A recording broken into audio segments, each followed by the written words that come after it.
প্রতিদিন একঘেয়েমি ভাত মাছ খেয়ে খেয়ে যেমন আমার মুখেও চড়া পড়ে গেছে, সেরকম হয়তো তোমাদের এই প্রত্যেক দিন ভাত মাছের ভিডিও দেখে দেখে তোমাদেরও হয়তো চোখ আর ভালো লাগছে না।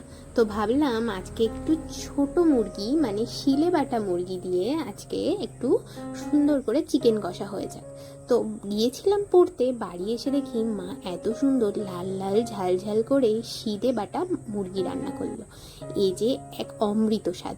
কে কে শিলে বাটা মশলা দিয়ে এরকম মাংস খেতে পছন্দ করো অবশ্যই কিন্তু জানাবে। শেষ পাতে রাখলাম একটু মিষ্টি, একটু মিষ্টি মুখ না করলে হয়। আর সাথে ছিল গন্ধরাজ লেবু, আর অবশ্যই কিন্তু একটা লঙ্কা। আমি কিন্তু খুব ঝাল খেতে ভালোবাসি। আর এটা দিয়েই আজকে দুপুরের ভুড়িভোজটা সেরে নিলাম। আর মাংসটার কালারটা দেখো তো কিরকম হয়েছে। অবশ্যই কিন্তু কমেন্ট বক্সে জানাবে কে কে শিলে বাটা মুরগির রেসিপি জানতে চাও। তাহলে আজকের মতো আসি, টাটা। সবাই ভালো থেকো, সুস্থ থেকো, টাটা।